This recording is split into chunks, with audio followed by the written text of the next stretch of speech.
ರಾಜಸ್ಥಾನದಿಂದ ಬೆಂಗಳೂರಿಗೆ ಮಾಂಸ ಸಾಗಣೆ ಪ್ರಕರಣಕ್ಕೆ ಸಂಬಂಧಪಟ್ಟಂತೆ ನಾವು ಯಾವುದೇ ರೀತಿಯ ಅಕ್ರಮ ವ್ಯವಹಾರ ಮಾಡಿಲ್ಲ. ರಾಜಸ್ಥಾನದಿಂದ ಬಂದಿದ್ದು ಕುರಿ ಮಾಂಸ ಅನ್ನೋದು ವರದಿ ಬಂದಿದೆ. ಆ ವರದಿಯಲ್ಲಿ ಉಲ್ಲೇಖ ಆಗಿದೆ ಅಂಶ. ಬೆಂಗಳೂರಿನಲ್ಲಿ ಈಗ ಅಬ್ದುಲ್ ರಜಾಕ್ ಹೇಳಿಕೆ ಕೊಟ್ಟಿದ್ದಾರೆ. ಆಹಾರ ಸುರಕ್ಷತೆ ಮತ್ತು ಗುಣಮಟ್ಟ ಇಲಾಖೆ ವೈಜ್ಞಾನಿಕ ಪರೀಕ್ಷೆ ಮಾಡಿದ್ದು ಮಾಂಸ ತಿನ್ನೋದಕ್ಕೆ ಯೋಗ್ಯ ಅನ್ನೋದು ವರದಿಯಲ್ಲಿ ಉಲ್ಲೇಖ ಆಗಿದೆ.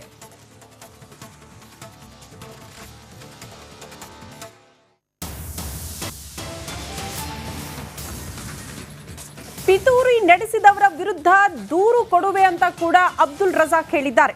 ನನ್ನ ವಿರುದ್ಧ ಯಾರ್ಯಾರು ಏನು ಮಾಡಿದ್ರು ನನಗೆಲ್ಲ ಗೊತ್ತಿದೆ, ಅಂತವರ ವಿರುದ್ಧ ನಾನು ದೂರು ಕೊಡ್ತೀನಿ, ಮಾನನಷ್ಟ ಮೊಕದ್ದಮೆ ಹಾಕ್ತೀನಿ ಅಂತ ಹೇಳಿದ್ದಾರೆ. ಬೆಂಗಳೂರಿನಲ್ಲಿ ಅಬ್ದುಲ್ ರಜಾಕ್ ಕೊಟ್ಟಿರುವ ಹೇಳಿಕೆ ಇದು.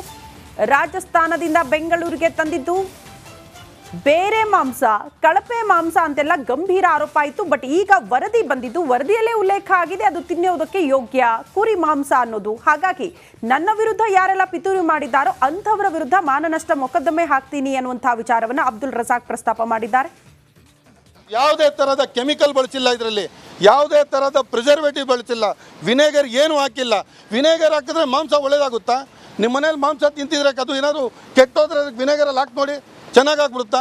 ಒಂದು ಬೈಟು, ಒಂದು ತುತ್ತು ತಿಂದರೆ ಅದಕ್ಕೆ ಅರ್ಥ ಆಗುತ್ತೆ ಏನಪ್ಪ ಇದು ಅಂತ. ಒಂದು ಸ್ವಲ್ಪ ವಾಸನೆ ಬಂದರೆ ಬಿಸಾಕ್ತಾರೆ.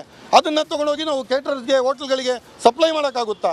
ನಾವು ಬೆಂಗಳೂರು ನಗರದ ಹೆಸರನ್ನು ಕೆಡಿಸಿ ಇದರ ಹಿಂದೆ ಯಾರು ಷಡ್ಯಂತ್ರ ಮಾಡಿದ್ರು ಅವರ ವಿರುದ್ಧ ಒಂದು ಕಾನೂನು ಕ್ರಮವನ್ನು ಸರ್ಕಾರ ಕೈಗೊಳ್ಳಬೇಕು ಅಂತ ಹೇಳ್ಬಿಟ್ಟು ಸೋಮವಾರದ ದಿನ ನಾನು ಹೋಗ್ಬಿಟ್ಟು ಒಂದು ಕಂಪ್ಲೇಂಟನ್ನು ಕೊಡ್ತೀನಿ.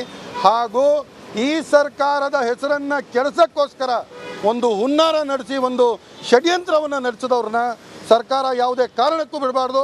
ಅವರ ವಿರುದ್ಧ ಸೂಕ್ತ ಕಾನೂನು ಕ್ರಮ ಆಗಬೇಕು ಅಂತ ನಾನು ಕೇಳ್ಕೊಳ್ತೀನಿ. ಬೆಂಗಳೂರು ರೇಣುಕಾಸ್ವಾಮಿ ಕೊಲೆ ಕೇಸಲ್ಲಿ ಒಂದೊಂದೇ ಸಾಕ್ಷ್ಯಗಳು ಪೊಲೀಸರ ಕೈ ಸೇರ್ತಾ ಇದೆ. ಬಗದಷ್ಟು ಸಾಕ್ಷಿಗಳು ಲಭ್ಯವಾಗ್ತಾ ಇದ್ದು ಈ ಕೇಸ್ಗೆ ಜೀನ್ಸ್ ಪ್ಯಾಂಟ್ ಮೇಜರ್ ರೋಲ್ ಪಡೆಯೋ ಸಾಧ್ಯತೆ ಇದೆಯಂತೆ. ಹೇಗೆ ಅಂತೀರಾ? ಈ ಸ್ಟೋರಿ ನೋಡಿ. ದರ್ಶನ್ಗೆ ಮುಳುವಾಯ್ತಾ ಆ ಜೀನ್ಸ್ ಪ್ಯಾಂಟ್? ದಾಸ ತೊಟ್ಟಿದ್ದ ಬಟ್ಟೆಗಳೇ ಮೇಜರ್ ಪಾಯಿಂಟ್.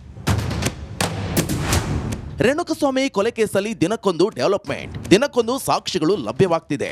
ಕೊಲೆಯಾದ ದಿನ ದರ್ಶನ್ ತೊಟ್ಟಿದ್ದ ಜೀನ್ಸ್ ಪ್ಯಾಂಟ್, ಟಿ ಶರ್ಟ್ನಿಂದ ಈ ಕೇಸ್ಗೆ ಮೇಜರ್ ಟರ್ನಿಂಗ್ ಪಾಯಿಂಟ್ ಸಿಗಲಿದೆ. ಹೀಗಾಗಿ ಆ ಬಟ್ಟೆಗಳ ಹಿಂದೆ ಕಾಕಿ ಬಿದ್ದಿದೆ.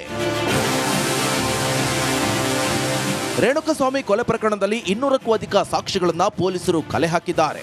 ಈ ಪೈಕಿ ದರ್ಶನ್ ಬಟ್ಟೆ ಅತ್ಯಂತ ಮಹತ್ವದ ಸಾಕ್ಷಿಗಳಲ್ಲಿ ಒಂದು.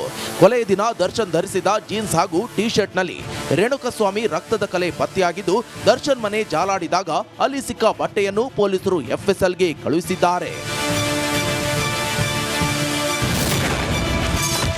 ಡಿಗೆ 1 ಲಕ್ಷದ ಜೀನ್ಸ್ ಪ್ಯಾಂಟ್ ಕಂಟಕ. ದರ್ಶನ್ ಮನೆಯಲ್ಲಿ ಕಾಮಾಕ್ಷಿಪಾಳ್ಯ ಪೊಲೀಸರು ವಶಕ್ಕೆ ಪಡೆದಿದ್ದು ಬ್ಲೂ ಜೀನ್ಸ್ ಹಾಗೂ ಬ್ಲಾಕ್ ಟಿ ಶರ್ಟ್ ಅನ್ನ FSLಗೆ ಕಳುಹಿಸಲಾಗಿದೆ. ಈ ಬಟ್ಟೆಯನ್ನ FSLಗೆ ಕಳುಹಿಸಿ ಲುಮಿನಲ್ ಟೆಸ್ಟ್ ಮಾಡಿಸಲಾಗಿದ್ದು, ಲುಮಿನಲ್ ಟೆಸ್ಟ್ ನಲ್ಲಿ ದರ್ಶನ್ ಬಟ್ಟೆಯಲ್ಲಿ ರೇಣುಕಾ ರಕ್ತದ ಕಲೆಗಳು ಪತ್ತೆಯಾಗಿತ್ತು. ಅದೇ ಪ್ಯಾಂಟ್ ನಿಂದ ದರ್ಶನ್ಗೆ ಕೊಲೆ ಪ್ರಕರಣ ಕಂಟಕವಾಗಿದೆ. ಜೀನ್ಸ್ ಪ್ಯಾಂಟ್ ನಾಶ ಪಡಿಸದಿದ್ದೇಕೆ? ರೇಣುಕಸ್ವಾಮಿ ಕೊಲೆ ಬಳಿಕ ಹಲವು ಸಾಕ್ಷಿಗಳನ್ನ ದರ್ಶನ್ ನಾಶ ಮಾಡಿದ್ದಾರೆ ಎನ್ನಲಾಗಿದೆ. ಆದರೆ ಜೀನ್ಸ್ ಪ್ಯಾಂಟ್ ನಾಶಪಡಿಸಿರೋದೇ ಹಲವು ಅನುಮಾನಕ್ಕೆ ಕಾರಣವಾಗಿದೆ. ಜೀನ್ಸ್ ಪ್ಯಾಂಟ್ ಟಿ ಶರ್ಟ್ ನಾಶ ಮಾಡದೆ ಒಗೆದು ಒಣಹಾಕಿದ್ರು. ಇದಕ್ಕೆ ಕಾರಣ ದರ್ಶನ್ ಧರಿಸುತ್ತಿದ್ದ ಜೀನ್ಸ್ 50,000ದಿಂದ 1 ಲಕ್ಷ. ದರ್ಶನ್ ಧರಿಸೋದು ಟ್ರೂ ರಿಲಿಜನ್ ಅನ್ನೋ ಕಂಪನಿಯ ಜೀನ್ಸ್ ಪ್ಯಾಂಟ್. ಈ ಟ್ರೂ ರಿಲಿಜನ್ ಜೀನ್ಸ್ ಪ್ಯಾಂಟ್ನ ದರ ಸುಮಾರು 50ರಿಂದ 1 ಲಕ್ಷ. ಇದೇ ಕಾರಣಕ್ಕೆ ಅಂದು ದರ್ಶನ್ ಜೀನ್ಸ್ ಪ್ಯಾಂಟ್ ಅನ್ನ ನಾಶ ಮಾಡಿರಲಿಲ್ಲ. ದುಬಾರಿ ಬೆಲೆಯ ಜೀನ್ಸ್ ಆದ ಕಾರಣ ಅದನ್ನ ವಾಶ್ ಮಾಡಿದ್ರೆ ರಕ್ತದ ಕಲೆ ಹೋಗುತ್ತೆ ಅನ್ಕೊಂಡಿದ್ರು. ಹೀಗಾಗಿ ಅದನ್ನ ವಾಶ್ ಮಾಡಿಸಿ ಅದನ್ನ ಒಣ ಹಾಕಿದ್ರು. ಆದ್ರೆ ಪೊಲೀಸರು ಲೂಮಿನಲ್ ಟೆಸ್ಟ್ ಮೂಲಕ ಇದನ್ನ ಪತ್ತೆ ಮಾಡಿದ್ರು. ಲಕ್ಷ ದುಡ್ಡು ಕೊಟ್ಟು ದರ್ಶನ್ ಖರೀದಿ ಮಾಡಿದ ಜೀನ್ಸ್ ಪ್ಯಾಂಟ್ ಇದೀಗ ಆತನಿಗೆ ಮುಳುವಾಗಿದೆ. ಧ್ರುವರಾಜ್, ರಿಪಬ್ಲಿಕ್ ಕನ್ನಡ, ಬೆಂಗಳೂರು. ಮಹಾಮಳೆ ಅಬ್ಬರಕ್ಕೆ ಗಡಿ ಜಿಲ್ಲೆ ಬೆಳಗಾವಿ ಅಕ್ಷರಶಃ ನಲುಗಿ ಹೋಗಿದೆ. ಮಳೆರಾಯನ ಅಬ್ಬರ ನಿಂತರೂ ನಾಲೆ ಅವಾಂತರದಿಂದ ರೈತರು ಬೆಳೆದ ಬೆಳೆಯನ್ನ ಕಳೆದುಕೊಂಡು ಕಣ್ಣೀರು ಹಾಕುವಂತಾಗಿದೆ. ಈ ಕುರಿತ ಒಂದು ವರದಿ ಇಲ್ಲಿದೆ ನೋಡಿ. ಮಳೆ ಅವಾಂತರಕ್ಕೆ ಅನ್ನದಾತರು ಕಂಗಾಲು. ಬೆಳೆ ಕಳೆದುಕೊಂಡು ಕಣ್ಣೀರು ಹಾಕ್ತಿರೋ ರೈತರು. ಬೆಳಗಾವಿಯಲ್ಲಿ ವಾಡಿಕೆಗಿಂತ 40% ಹೆಚ್ಚು ಮಳೆ ಸುರಿದ ಕಾರಣ ಬೆಳೆಗಳು ಕೊಳೆಯುತ್ತಿವೆ. ಜೂನ್ 1ರಿಂದ ಇಲ್ಲಿಯವರೆಗೆ ವಾಡಿಕೆಯಂತೆ 331 ಮಿಲಿಮೀಟರ್ ಮಳೆ ಆಗಬೇಕಿತ್ತು. ಆದರೆ 585 ಮಿಲಿಮೀಟರ್ ಮಳೆ ಬಿದ್ದಿದ್ದು ಜಿಲ್ಲೆಯ ಬಹುಭಾಗ ಅತಿವೃಷ್ಟಿಯಿಂದ ತತ್ತರಿಸಿದೆ.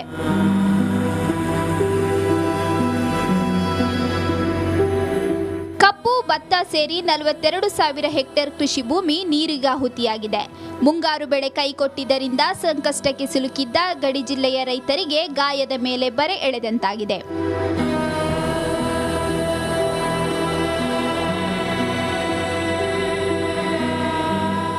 36,459 ಹೆಕ್ಟೇರ್ ಕಬ್ಬು, 1,428 ಹೆಕ್ಟೇರ್ ಮೆಕ್ಕೆಜೋಳ, 1,256 ಹೆಕ್ಟೇರ್ ಸೋಯಾಬೀನ್, 574 ಹೆಕ್ಟೇರ್ ಪ್ರದೇಶ ಭತ್ತ, 569 ಹೆಕ್ಟೇರ್ ಪ್ರದೇಶ ಹೆಸರು, 493 ಹೆಕ್ಟೇರ್ ಪ್ರದೇಶ ಉದ್ದು, 388 ಹೆಕ್ಟೇರ್ ಪ್ರದೇಶ ಶೇಂಗಾ, 253 ಹೆಕ್ಟೇರ್ ಪ್ರದೇಶ ಹತ್ತಿ, 243 ಹೆಕ್ಟೇರ್ ಪ್ರದೇಶ ಸೂರ್ಯಕಾಂತಿ, 40 ಹೆಕ್ಟೇರ್ ಪ್ರದೇಶದಲ್ಲಿ ಬೆಳೆಯಲಾದ ಜೋಳದ ಬೆಳೆ ನೀರಿಗಾಹುತಿಯಾಗಿದೆ.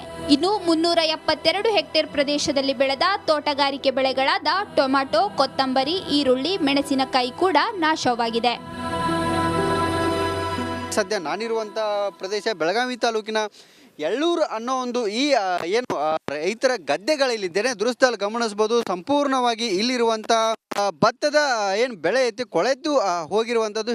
ಎಡಬದಿಗೂ ಕೂಡ ನಾನು ತೋರಿಸ್ತಾ ಹೋಗ್ತೇನೆ. ಸಂಪೂರ್ಣವಾಗಿ ಎಲ್ಲಿ ಏನು ನೀರಿನಲ್ಲಿ ಜಲಾವೃತ ಆಗಿದೆ ಆ ಭತ್ತ ಎಲ್ಲವೂ ಕೂಡ ಕೊಳೆತು ಹೋಗ್ತಿದೆ ಮತ್ತು ವಾಪಸ್ ಈ ಬೆಳೆಯನ್ನು ಕೂಡ ಬೆಳೆಯೋದಕ್ಕೂ ಕೂಡ ಆಗೋದಿಲ್ಲ. ಹಾಗಾಗಿ ನಮಗೆ ಸೂಕ್ತ ಆದಂಥ ಪರಿಹಾರ ಸಿಗಬೇಕು. ಜೊತೆಗೆ ಬಳ್ಳಾರಿ ನಾಲದ ಹೂಳು ಎತ್ತುವ ಕೆಲಸವನ್ನು ಅಧಿಕಾರಿಗಳು ಮಾಡಬೇಕು. ಅಂದಾಗ ನಮಗೆ ಪರಿಹಾರ ಸಿಗುತ್ತೆ. ನೀವು ಯಾರೂ ಕೂಡ ನಮಗೆ ಪರಿಹಾರ ಕೊಡೋದು ಬೇಡ, ಹೂಳನ್ನು ಮಾತ್ರ ಎತ್ತಬೇಕು. ನಾವು ಬೆಳೆದಂಥ ಬೆಳೆ ನಮಗೆ ಕೈಗೆ ಸಿಗುತ್ತೆ ಅನ್ನೋ ಒಂದು ಮಾತನ್ನು ಕೂಡ ಇಲ್ಲಿನ ರೈತರು ಹೇಳ್ತಿದ್ದಾರೆ. ಕ್ಯಾಮ್ರಾ ಪರ್ಸನ್ ಗುರುಪ್ರಸಾದ್ ಜೊತೆ ಮೈಲಾರಿ ಪಟಾದ್, ರಿಪಬ್ಲಿಕ್ ಕನ್ನಡ, ಬೆಳಗಾವಿ. ಈ ರಾಷ್ಟ್ರೀಯ ಹೆದ್ದಾರಿಯಲ್ಲಿ ಸಂಚರಿಸುವ ವಾಹನ ಸವಾರರು ಜಾಗೃತಿ ವಹಿಸೋದು ಒಳ್ಳೆಯದು. ಯಾಕಂದ್ರೆ ಇಲ್ಲಿ ಕೆಲವೊಂದು ಕಡೆಗಳಲ್ಲಿ ಅಪೂರ್ಣ ರಸ್ತೆ ಮತ್ತು ಅವೈಜ್ಞಾನಿಕ ಕಾಮಗಾರಿಯಿಂದಾಗಿ ತೊಂದರೆ ಆಗ್ತಾ ಇದೆ. ಹಾಗಾದ್ರೆ ಆ ಹೈವೇ ಯಾವುದು ಅಂತೀರಾ? ಈ ಸ್ಟೋರಿ ನೋಡಿ.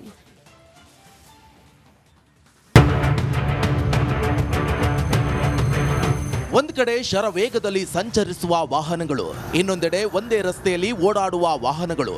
ಈ ದೃಶ್ಯ ಕಂಡು ಬಂದಿದ್ದು ಉತ್ತರ ಕನ್ನಡ ಜಿಲ್ಲೆಯ ಕಾರವಾರದಲ್ಲಿ. ಹೌದು, ಕಾರವಾರ ಮತ್ತು ಗೋವಾ ಸಂಪರ್ಕಿಸುವ ಕಾಳಿ ಸೇತುವೆ ಕುಸಿದು ಭಾರಿ ಅನಾಹುತವೊಂದು ತಪ್ಪಿದೆ. ಆದರೆ ವಾಹನ ಸವಾರರಿಗೆ